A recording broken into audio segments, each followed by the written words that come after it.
Hello students, today we are going to discuss the chemical kinetics for the zero order reaction. In the last video we discussed about the order and the molecularity of a reaction. अच्छे से आपको I hope clear हो गया होगा ना order और molecularity का. हमने देखा जीरो ऑर्डर के एग्जांपल देख लेते, फर्स्ट के, सेकंड के, थर्ड ऑर्डर के हमने example, we have seen those examples of these order reaction. तो आज हम आगे कंटिन्यू करेंगे kinetics of the zero order reaction से हम आगे कंटिन्यू करेंगे.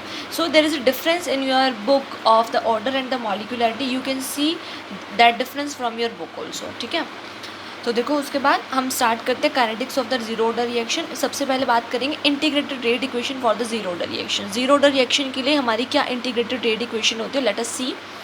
Consider a general reaction. एक जनरल रिएक्शन कंसिडर कर लो आप. आपका रिएक्टेंट ए है, उससे क्या बन रहा है, प्रोडक्ट बन रहा है.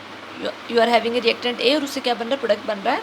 If it is of the zero order, अगर ये जीरो ऑर्डर की है, देन द रेट आपका क्या होता है, decrease in the concentration of reactant और increase in the concentration of product per unit time. यही आपका रेट होता है, यस और नो, है ना.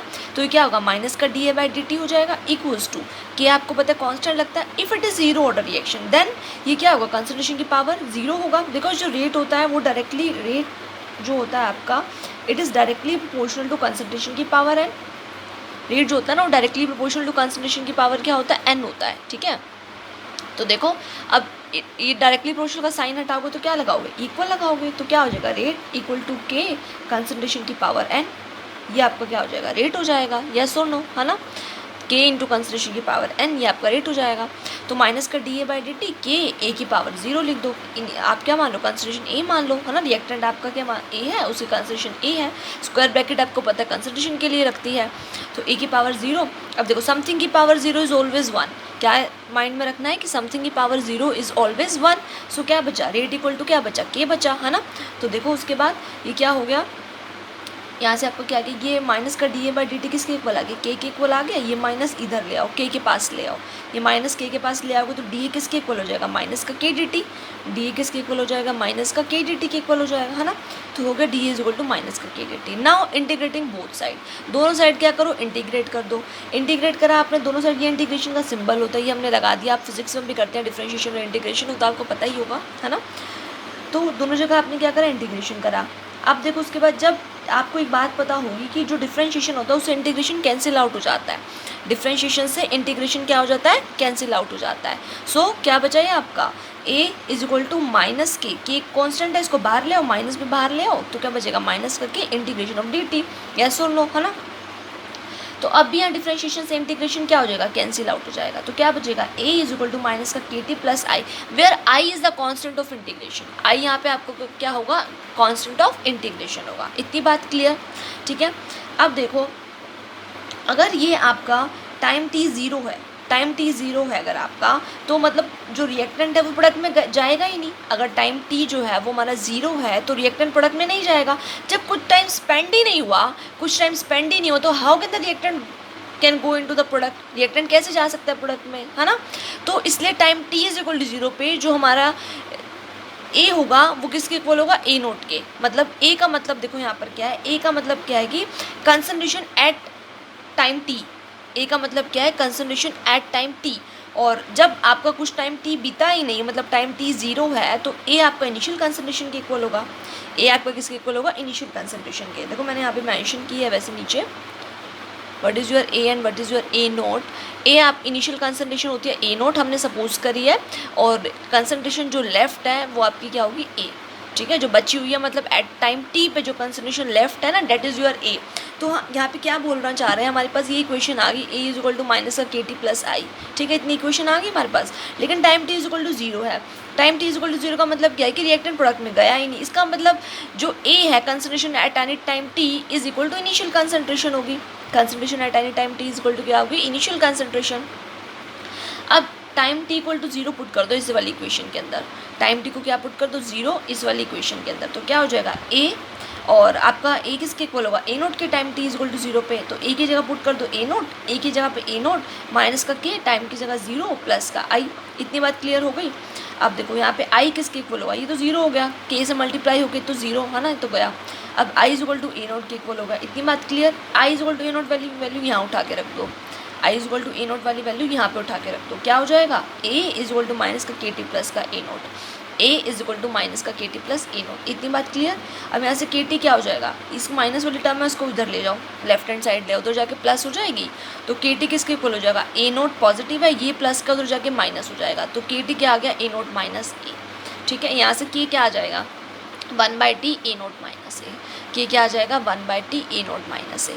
अब ए नोट माइनस ए क्या है, हमारी रिएक्टेड कंसंट्रेशन। ए नोट माइनस ए को क्या बोलते हैं कि जितना रिएक्ट कर गया इनिशियल में से, जितना रिएक्ट कर गया मतलब जो बची हुई चीज़ है ना, रिएक्टेड हमारी कंसंट्रेशन, इसे क्या बोलते हैं, रिएक्टेड कंसंट्रेशन। तो ए नोट माइनस ए हमारा, इसको किससे डिनोट करें हम, एक्स से, मतलब जो रिएक्ट हो चुकी है, किससे डिनोट करें इसको, एक्स से। तो यहाँ पे हम क्या लिख सकते हैं, K is equal to X by T भी लिख सकते हैं। क्या लिख सकते हैं, K is equal to X by T. अच्छा, तुम क्या करना चाहो, अगर तुम ऐसा वाला नहीं करना चाहो तो तुम एक और चीज़ भी कर सकते हो। यहाँ पे आप क्या कर सकते हो, इंटीग्रेशन की लिमिट पुट कर सकते हो। इंटीग्रेशन की क्या कर सकते हो, लिमिट पुट कर सकते हो। लिमिट कैसे पुट करोगे, कंसंट्रेशन कहाँ से लेकर कहाँ तक चेंज हो रही है। इनिशियल कंसंट्रेशन ए नोट थी, है ना, फाइनल कहाँ पे चेंज हो रही है, ए तक चेंज हो रही है। फाइनल कहाँ पे चेंज हो रही है, ए पे चेंज हो रही है। और यहाँ पे तुम क्या कर सकते हो, टाइम कहाँ, इनिशियल 0 से टाइम टी पे जा रहा है, टाइम कहाँ से कहाँ जा रहा है, 0 से टी पे जा रहा है। तो जब लिमिट पुट करोगे तब भी ये आपका सॉल्व हो जाएगा। ठीक है, कोई प्रॉब्लम नहीं आएगी लिमिट पुट करने से भी, और ऐसे भी आप पुट कर सकते हो। ठीक है, लिमिट के मेथड से भी कर सकते हो और इस मेथड से भी आप आगे कंटिन्यू कर सकते हो। बस आपको ये पता रहना चाहिए कि कैसे आ रहा है, जीरो ऑर्डर की जो हमारी इंटीग्रेटेड रेट इक्वेशन है ना, ये कैसे आ रही है। इसको आपको कोई सॉल्व करने के लिए नहीं बोलेगा, बट यू शुड नो कि ये फार्मूला जो है हमारा कहाँ से आया है, या K is equal to X by T या K is equal to 1/t A naught minus का ए हमारा कहाँ से निकल कर आया। क्लियर इतनी बात, चलें आगे। ठीक है, अब उसके बाद देखो some important characteristics of the zero order reaction. कुछ इंपॉर्टेंट करेक्टरिस्टिक्स देखो जीरो ऑर्डर रिएक्शन की। ठीक है, देखो रेट और कंसंट्रेशन के बीच में पहले हम ग्राफिकल मेथड देख लेते हैं। रेट और कंसंट्रेशन के बीच में कैसे ग्राफिकल मेथड हम देख लेते हैं। देखो एक बार, देखो अभी आपने ऊपर क्या पढ़ा, for the zero order rate is directly proportional to concentration की पावर 0। जीरो ऑर्डर है ना, तो कंसंट्रेशन की पावर क्या होता है, n होता है, तो n की पावर 0 और समथिंग की पावर 0 1।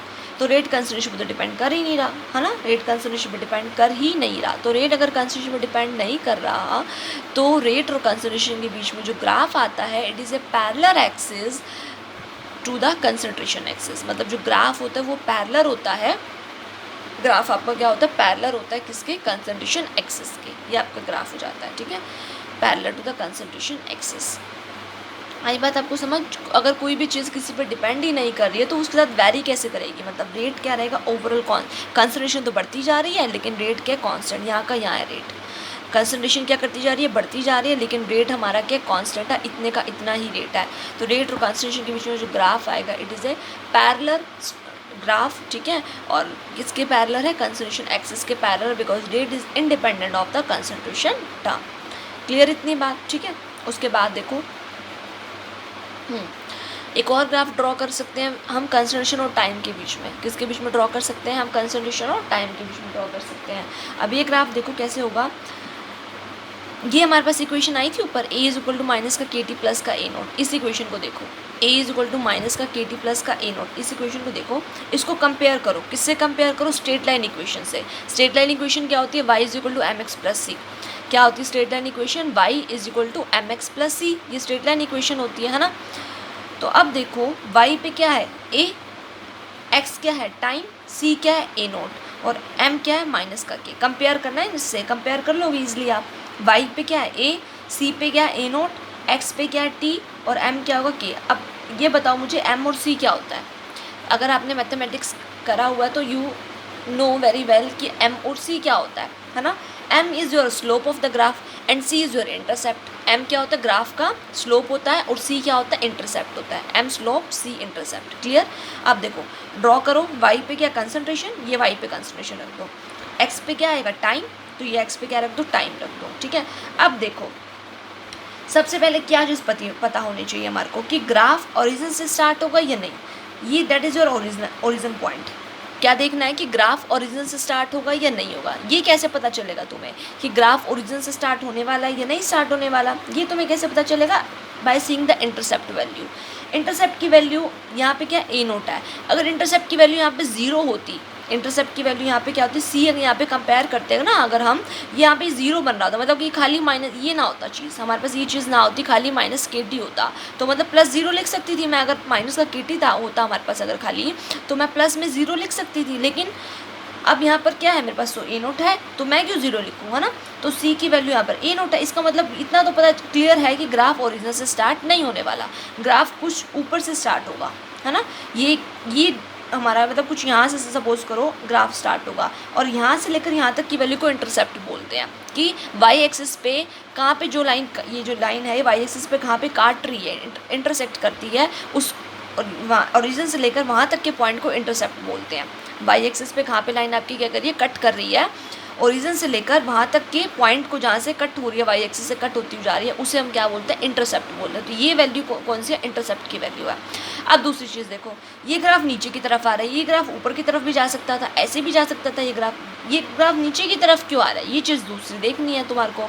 अब ये ग्राफ नीचे की तरफ क्यों आ रहा है, देखो एम को कंपेयर करो, एम क्या, माइनस का के, स्लोप तुम्हारा क्या, नेगेटिव, स्लोप तुम्हारा क्या, नेगेटिव, नेगेटिव का मतलब क्या होता है, डिक्रीजिंग। अगर ये प्लस का की होता तो ये चला जाता है ऐसे ऊपर की तरफ, प्लस का की होता तो कैसे चला जाता है, ऊपर की तरफ, बट ये स्लोप हमारा क्या, नेगेटिव है, ठीक है। तो इसलिए कैसे आएगा, ये नीचे की तरफ आएगा, कैसे आएगा, ग्राफ तुम्हारा नीचे की तरफ आएगा। होगी इतनी बात क्लियर, ठीक है। ये अब तुमने ग्राफ ड्रॉ कर लिया, एक ग्राफ ये तुमने अच्छे से सीख लिया ड्रॉ करना, आगे वाले ग्राफ तुम अच्छे से ड्रॉ कर सकते हो अगर तुम्हें ये वाला अच्छे से समझ में आ गया है तो, ठीक है। नाउ मूविंग फॉरवर्ड, देखिए नेक्स्ट हमारे पास क्या है, हाफ लाइफ पीरियड। क्या है हमारे पास नेक्स्ट, हाफ लाइफ पीरियड। अब हाफ लाइफ पीरियड देखो, सबसे पहले समझो क्या होता है। हाफ लाइफ पीरियड का मतलब होता है, ये वो टाइम होता है जिसमें हमारा सब्सटेंस आधा रिएक्ट कर चुका होता है। It is the time in which the half of the substance has reacted, जिसमें हमारा हाफ सब्सटेंस क्या कर चुका होता है, रिएक्ट कर चुका होता है। उसे क्या बोलते हैं, हाफ लाइफ पीरियड या हाफ लाइफ टाइम बोलते हैं। क्या बोलते हैं, हाफ लाइफ पीरियड बोलते हैं या हाफ लाइफ टाइम बोलते हैं, ठीक है। देखो हाफ लाइफ पीरियड या हाफ लाइफ टाइम को किससे डिनोट करते हैं, टी हाफ से। किससे डिनोट करते हैं इसको, टी हाफ से डिनोट करते हैं, ठीक है। तो देखो अगर हम, ये वो टाइम है जिसमें हमारा आधा सब्सटेंस रिएक्ट कर चुका है। इसका मतलब क्या है कि concentration at any time t. इतनी बात दिमाग में रखो, जब भी ए आएगा, A stands for concentration at any time t. A क्या बताएगा आपको, कंसंट्रेशन बताएगा, एट एनी टाइम टी बताएगा। और जब भी ए नोट आएगा, ए नोट क्या है, इनिशियल कंसंट्रेशन, जो रिएक्टेंट अभी प्रोडक्ट में नहीं गया, अभी रिएक्टेंट की पूरी कंसंट्रेशन प्रेजेंट है, ठीक है। ए आपकी क्या, concentration at any time t, A note आपकी क्या, initial concentration of the reactant, ठीक है। इतनी बात क्लियर, हाँ जी। अब देखिए उसके बाद ये हमें पता चल गया, हाफ लाइफ का मीनिंग पता चल गया। तो अब ये वो टाइम है जिसपे हमारा सब्सटेंस आधा रिएक्ट कर चुका है। आधा रिएक्ट कर चुका है इसका मतलब क्या है कि हमारी concentration at any time T is half of the original initial concentration. Concentration जो होगी एट एनी टाइम टी के ऊपर, वो हमारी क्या है, हाफ ऑफ द ओरिजिनल, ठीक है। इतनी हमारी बच गई है, आधी रिएक्ट कर गई है और आधी ही बच गई है। ए नोट बाई 2 पोर्शन ही रिएक्ट कर चुका है और ए नोट बाई 2 पोर्शन हमारा लेफ्ट है, ठीक है। और time T is equal to क्या डिनोट करोगे, टी हाफ डिनोट करोगे। तो अभी इसी वाली इक्वेशन के अंदर जो तुम्हारी ऊपर आई थी, क्या आई थी तुम्हारी ऊपर equation, A is equal to 1/t, A naught minus का ये तुम्हारी इक्वेशन आई थी ना, इसमें टी की जगह टी हाफ कर दो। क्या कर दो, टी, क्योंकि हाफ लाइफ निकाल रहे हो ना, तो टी की जगह टी हाफ कर दो। और ए तुम्हारा क्या है, A naught by 2, because half life का मतलब ये होता है कि जिसमें हमारा हाफ ऑफ द सब्सटेंस क्या कर जाए, रिएक्ट कर जाए, वो टाइम हमारा हाफ लाइफ होता है। तो A is equal to A naught by 2 कर दो, टी की जगह टी हाफ कर दो। तो देखो टी की जगह टी हाफ कर दो, ए की जगह ए नोट बाई 2 कर दो, तो what will you get, T half को ऊपर ले जाओ, के को नीचे ले आओ, तो T half is equal to 1/k, A naught minus का A naught by 2, T half यहाँ से क्या आ जाएगा, 1/k बाहर तो है और ए नोट में से ए नोट बाई 2 जाएगा तो ए नोट बाई 2 ही बचेगा। और you can say T half is equal to A naught by 2k, T half हमारा क्या हो गया, ए नोट बाई 2k हो गया। क्लियर, इतनी बात समझ में आगे होगी। अब इसके लिए मुझे ग्राफ बनाना है, टी हाफ वर्सेस कंसंट्रेशन मुझे ग्राफ बनाना है, ठीक है। तो देखो इसको भी कंपेयर करो, किससे कंपेयर करो, अपनी इक्वेशन से। कौन सी, स्ट्रेट लाइन इक्वेशन से। स्ट्रेट लाइन इक्वेशन कौन सी होती है तुम्हारी, y is equal to m x plus c वाली इक्वेशन होती है, y is equal to m x plus c वाली। y इसमें क्या है, टी हाफ, y इसमें क्या है, टी हाफ, m। अब देखो ग्राफ किसके बीच में बनाना है तुमने, टी हाफ के बीच में बनाना है और अपनी कंसंट्रेशन के बीच में बनाना है। तो ये रहा टी हाफ, ये रहा तुम्हारी कंसंट्रेशन, ये हो गया। तो देखो x हमारा यहाँ से क्या होगा, ए नोट, x हमारा क्या होगा, ए नोट, m हमारा क्या होगा, बचा हुआ, बची हुई चीज़ क्या है, 1/2k। बची चीज़ क्या है यहाँ पे 1/2 के, ये तो हो गया स्लॉप। अब कुछ है प्लस में, एडिशन है कुछ प्लस में, नहीं है ना एडिशन प्लस में कुछ, इसका मतलब जो इंटरसेप्ट सी है वो 0 है। अब तुम्हें ऊपर से क्लियर हो गया होगा, ऊपर वाली चीज़ और ये वाली चीज़ हो रही है ना। ऊपर तो A0 बचा था तो वहाँ C 0 नहीं था, इसलिए ग्राफ ओरिजिन से स्टार्ट नहीं हो रहा था, यहाँ से स्टार्ट हो रहा था। और नेगेटिव क्यों था? बिकॉज स्लोप नेगेटिव तो नीचे की तरफ आ रहा था।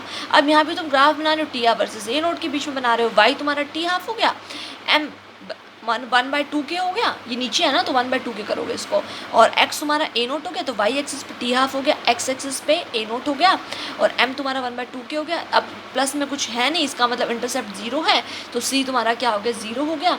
तो तुम्हारा स्लॉप क्या आ गया? 1/2 के। स्लॉप तुम्हारा क्या आ गया? 1/2 के। अब ग्राफ कहाँ से स्टार्ट हो रहा है? ओरिजिन से, बिकॉज इंटरसेप्ट इज 0 ना।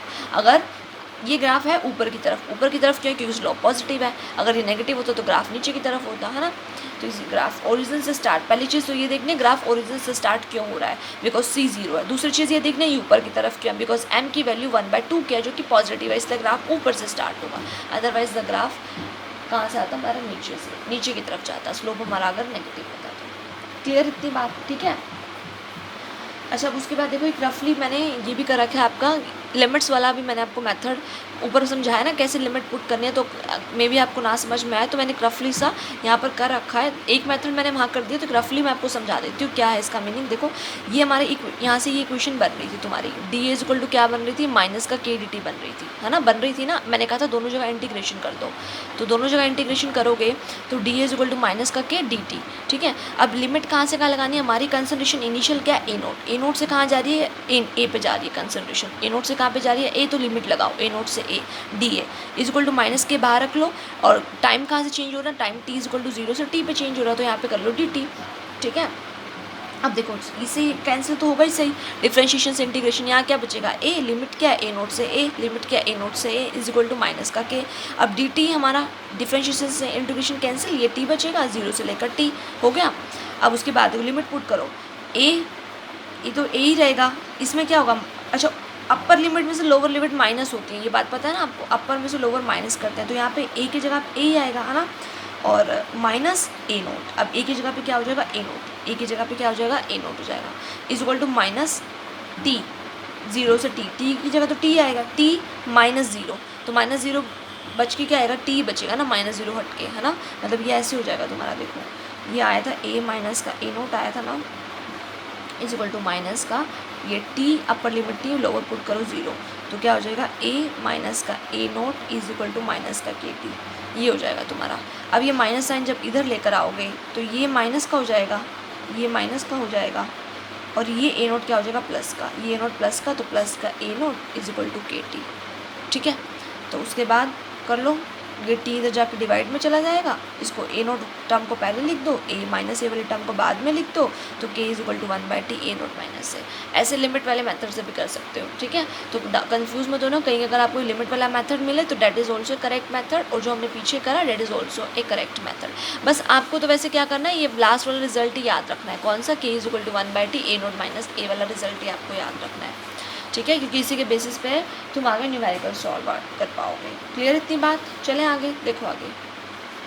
हाँ जी, now if the reactant A is gaseous, अगर आपका रिएक्टेंट A गैसियस है और जो प्रेशर है, अगर हमारा रिएक्टेंट A गैसियस है, so we will take the pressure instead of the concentration. तो तुम क्या यूज़ करोगे? प्रेशर को यूज़ करोगे, किसकी बजाय यूज़ करोगे? कंसंट्रेशन की जगह पे क्या यूज़ करोगे? प्रेशर को यूज़ करोगे। Then for the zero order reaction तुम्हारी इक्वेशन क्या बन रही थी? k = 1/t A0 minus A, k = 1/t A0 minus A, ये बन रही थी ना। अब तुम्हारी क्या बन जाएगी? k = 1/t P0 minus P, P0 minus P। ठीक है। और ठीक है, और तुम क्या कर सकते हो? इसको क्या लिख सकते हो? P लिख सकते हो, जैसे वहाँ पे A0 माइनस A को x लिख रहे थे, यहाँ पे क्या लिख सकते हो? k = P/T लिख सकते हो, P = KT आ जाएगा, मतलब pressure is directly proportional to time, pressure is directly proportional to time. That means the decrease in the pressure of the gaseous reactant, decrease in the pressure of the gaseous reactant is directly proportional to your time, is directly proportional to your time. ठीक है। अब एक numerical है, ये इसको आप solve करेंगे। देखो, the rate constant of a zero order reaction is this, whatever is given to you right over here, k = 0.0030 mole litre inverse second inverse, ये दे दिया तुम्हें। How long will it take for the initial concentration of A to fall from this to this, मतलब कितना time लगेगा initial concentration को change होने के लिए, ये इनिशियल है मतलब, और यहाँ से हमें यहाँ पे जाना है, इसका मतलब इनिशियल को किससे रिप्रेजेंट करते हो, ए नोट से रिप्रेजेंट करते हो। तो ए नोट क्या है, 0.10 मोलर है ना। अब ए तुम्हारी क्या होगी, ए तुम्हारी क्या होगी 0.075 मोलर, ए तुम्हारी क्या होगी 0.075 मोलर, बिकॉज उसने बोला कि कितना टाइम लगेगा इनिशियल कंसंट्रेशन को यहाँ से यहाँ फॉल होने, मतलब दिस इज़ योर इनिशियल, तभी तो ये यहाँ से यहाँ फॉल होगी ना, और किसी टाइम टी पे इतनी बचेगी, वही टाइम टी निकालना तुम्हें जिस पे इतनी कंसंट्रेशन तुम्हारी हो गई है ना। तो K is equal to 1/T, लगाओ अपना फॉर्मूला,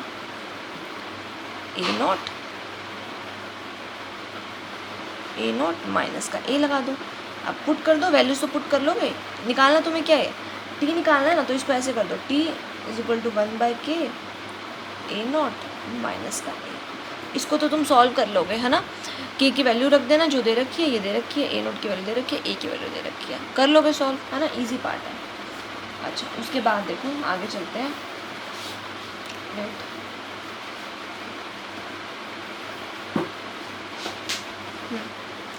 देखो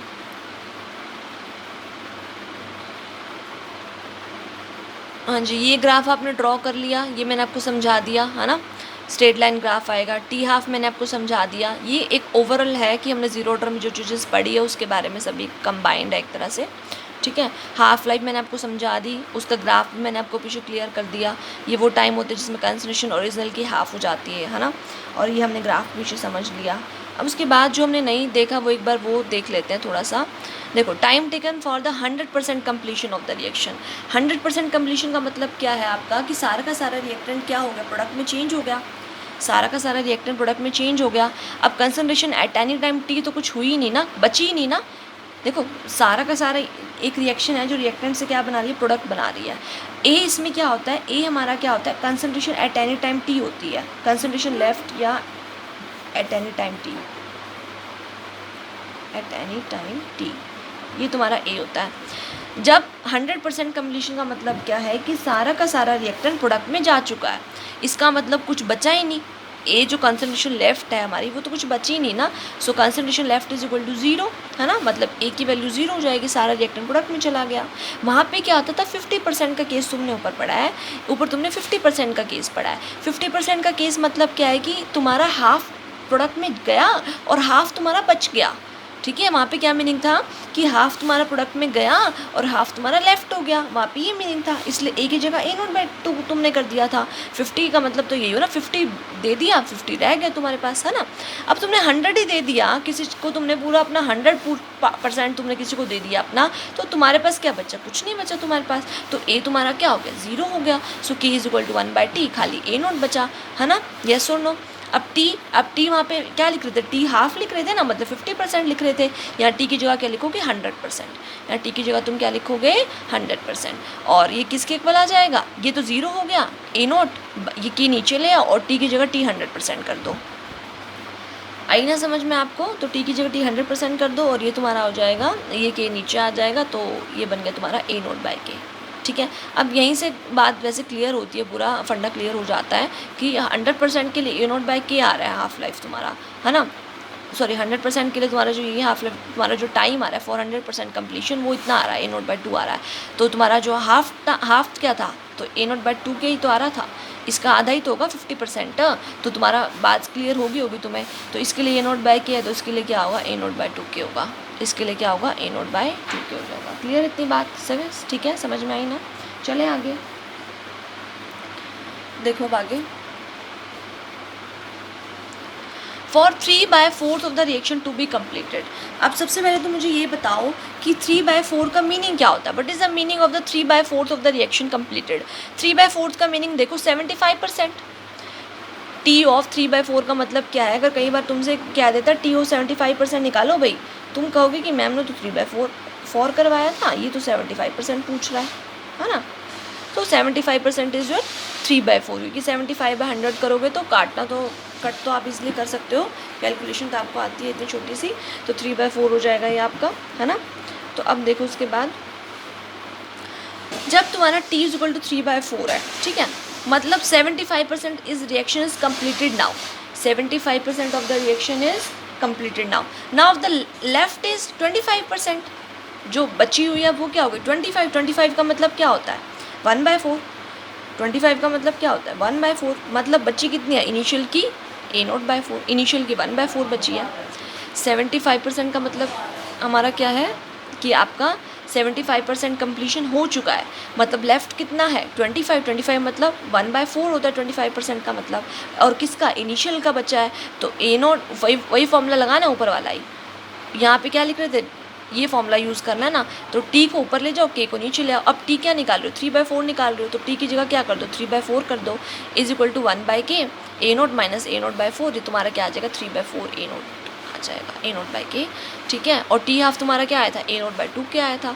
तो अब तुमसे अगर रेशियो पूछ ले what is the ratio of T of 3/4 to the T half तो रेशियो भी तुम निकाल सकते हो. टी ऑफ 3/4 से टी हाफ का रेशियो निकाल सकते हो ना. इसको इससे डिवाइड कर दो इससे टी हाफ से. टी ऑफ 3/4 जो तुम्हारा आया ना उसको टी हाफ से डिवाइड कर दो तो क्या बन जाएगा 3/4 A0/k बाय में तुम्हारा क्या हो जाएगा A0/2 के हो जाएगा. समझ में आया इतनी बात. तो ये क्या हो जाएगा तुम्हारा 3/2 बचेगा 1.5. टी हाफ उधर जाके मल्टीप्लाई में होगा. इसका मतलब टी 3/4 और टी हाफ में क्या रिलेशनशिप होता है T 3/4 is 1.5 times of T half. T 3/4 तुम्हारा क्या होता है 1.5 टाइम्स होता है किसका होता है तुम्हारा टी हाफ का होता है. क्लियर इतनी बात समझ में आ गया होगा आई होप सो. अच्छा अब characteristics of the zero reaction ये भी मैं तुम्हें बताती हूँ. उसका सेकंड भी बताती हूँ मैं आपको. उससे और अच्छे से हो जाएगा क्लियर. ऐसे तो ये भी आपको क्लियर हो गया होगा है ना. नहीं हुआ तो थोड़ा सा एक बार फिर से बैकवर्ड जाके देख लेना. Characteristics of the zero order reaction क्या कैरेक्टरिस्टिक्स हैं. एक रेट जो होता है वो कंसंट्रेशन की पावर 0 के प्रोपोर्शनल होता है. बिकॉज जो रेट होता है वो क्या होता है कंसंट्रेशन की पावर n होता है. और जीरो ऑर्डर के लिए हमारा n क्या होता है 0. तो rate is directly proportional to concentration की पावर 0. इंटीग्रेटेड रेट इक्वेशन तुमने निकाल ली है. क्या निकाली है k is equal to 1/t A0 minus a. और A0 माइनस a को हमने क्या बोला x बोला तो k is equal to x/t. Unit तुम्हें पता है फॉर जीरो ऑर्डर मोल पर लीटर पर सेकेंड. वो मैंने तुम्हें फॉर्मूला करवाया था k is equal to concentration की power 1 minus n by time करवाया था है ना.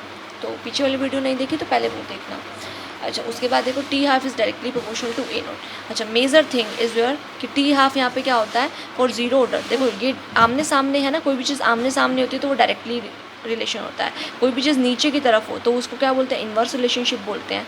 नीचे की तरफ हो तो इन्वर्स, आमने सामने तो डायरेक्ट बोलते हैं. तो टी हाफ और A0 में क्या डायरेक्ट रिलेशनशिप है. तो for zero order you have to note down one thing कि T half is directly proportional to your A0 initial concentration. Clear इतनी बात. ठीक है चले देखो आगे. ये न्यूमेरिकल और है हमारे पास मिलता जुलता न्यूमेरिकल जो तुमने पीछे करा ना ये T 3/4 वाला किया है यही वाला ही है. मैं तुम्हें बताती हूँ ये कैसे होगा. ठीक है देखो एक बार. हाँ जी क्वेश्चन पढ़िए फटाफट रीड आउट करिए. क्वेश्चन क्या कहता है करिए रीड आउट.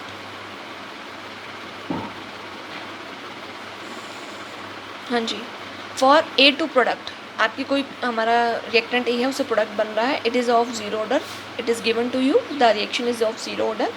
ना if the time taken for the 50% completion is 4 minute. 50% completion के लिए टाइम कितना देता है तुम्हें 4 मिनट देता है. निकालने के लिए क्या कहता है time required for 75% completion of the reaction. 50% completion के लिए टाइम कितना दे रहा है तुम्हें 4 मिनट देता है. किसके लिए निकालने के लिए कहता है 75% के लिए. सबसे पहले तो अपने फॉर्मूले पे आ जाओ. फॉर्मूला तुम्हारे पास ये है t is equal to 1/k A0 minus a. ठीक है ये तुम्हारे पास क्या है फॉर्मूला है. तुम पीछे वाले मेथड से भी कर सकते हो और जो अब तुम्हें मैं करवाऊंगी उससे भी तुम कर सकते हो. दोनों तुम्हें समझ में आ जाएंगे. देखो एक बार 50% कम्प्लीशन का मतलब क्या है. सबसे पहले देखो मतलब स्टार्टिंग जो कंसंट्रेशन है वो 100 होगी. स्टार्टिंग कंसंट्रेशन 100 होगी ना. तो स्टार्टिंग कंसंट्रेशन हमारी क्या इनिशियल कंसंट्रेशन A0 तो वो मैंने कितनी मान ली 100 है भाई. 50% कंप्लीट हो रही है तो स्टार्टिंग क्या मान के चलो 100 मान के चलो भाई स्टार्टिंग तुम. तो A0 तुम्हारी 100 होगी. अब 50% का मतलब क्या है कि तुम्हारी जो कंसंट्रेशन है हाफ रह गई है. इनिशियल की क्या रह गई है हाफ रह गई है तुम्हारी. 50 का मतलब इनिशियल की हाफ रह गई तो इसका मतलब A तुम्हारा क्या है 50. A तुम्हारा क्या हो जाएगा 50 हो जाएगा है ना भाई. स्टार्टिंग कंसंट्रेशन 100 मान के चलो. टी हाफ का मतलब है कि इनिशियल की वो आधी रह गई है. आधी मतलब 50 रह गई है. अब इस फॉर्मूले में पुट करो. इस फॉर्मूले में टी हाफ तुम्हारे को कितना दे रहा है टाइम कितना दे रहा है 4 मिनट दे रहा है टाइम तुम्हारे को. तो टी की जगह क्या पुट करोगे 4 is equal to 1/k. A0 put करो 100. ये पुट करो 50. कितना आ गया तुम्हारे पास 50/k इज इक्वल टू 4. आगे इतनी बात. अब आ जाओ फॉर कितना 75% कम्प्लीशन. ए नोट तो वही 100 ही रहेगा। 75% कम्प्लीशन का मतलब क्या है कि 75% कम्प्लीट। कितनी बची? 1/4 बची ना, बची कितनी? 1/4, और 100 का 1/4 कितना हो गया? 25। वहाँ पे यही तो कर रही थी मैं, देखो 75% क्या बता रही थी तुम्हें मैं, ये बता रही थी ना कि T 3/4 कंप्लीट हो गया, तो बची कितनी? 1/4। किसकी 1/4? इनिशियल की 1/4। तो इनिशियल मैंने यहाँ पे कितनी मान ली? 100। कुछ नहीं कर रही, बस मैं यहाँ पे मैं इनिशियल को 100 तुम्हें मान के दिखा रही हूँ कि कोई भी चीज़ अगर पूरी प्रेजेंट है तो वो 100 प्रेजेंट होगी ना। तो मैंने ए नोट को क्या बोल दिया यहाँ पे? 100 बोल दिया, ठीक है, और कुछ नहीं किया। तो 100/4 कितना होगा तुम्हारा? ये 25 होगा। कितना होगा? 25, ठीक है। सो अब करो आगे, पुट करो अपने फॉर्मूले में, इसी वाले में पुट कर दो। यहाँ पे लिख दो T ऑफ 75 लिख दो, % लिख दो, ठीक है। ये कितना हो जाएगा तुम्हारा? बताओ। 100 माइनस का 25 बाय में के कितना हो गया? 75/k। अब ये तुम्हारी एक ये आ गया, एक तुम्हारा ये टर्म आ गया, ये तुम्हें निकालना है T75। तो क्या करो? सेकंड को फर्स्ट से डिवाइड कर दो, सेकंड इक्वेशन को फर्स्ट से क्या करो? डिवाइड कर दो। सेकंड को फर्स्ट से जब तुम डिवाइड करोगे तो T ऑफ 75% बाय 4 आएगा ना ये, ठीक है। तो by 4 is equal to 75/k by 50/k। 4 इधर मल्टीप्लाई में ले जाओ, T ऑफ 75 कितना आ जाएगा? k से तो k चला जाएगा, 75/50 मल्टीप्लाई 4। 25 2 75, 25 2 50, 2 2 4, ये कितना आ गया? 6 मिनट आ गया। मतलब time required for 75% completion is 6 minute. तुमसे कुछ भी पूछ लेगा, T ऑफ 1/4 पूछ लेगा, बस तुम्हें बस मेथड याद रखना है कि क्या मेथड अडॉप्ट करना है, ठीक है। तुमसे क्वेश्चन में कुछ भी पूछ लेगा, ठीक है। तो समझ में आ गया तुम्हारे को? तो हमें टाइम 50% के लिए दे रखा था, 75% के लिए तुमने निकालना था, तो you can easily calculate out. Clear? Okay, done. तो इतने नोट्स बनाना, सब अच्छे से प्रिपेयर करना, और बुक में से न्यूमेरिकल जरूर प्रैक्टिस करने हैं आपको, ठीक है। इससे आगे हम क्या करेंगे? नेक्स्ट वीडियो में कंटिन्यू करेंगे। So if you like this video so please like it, share it, and do subscribe the channel if you haven't it yet now. Okay, thank you all.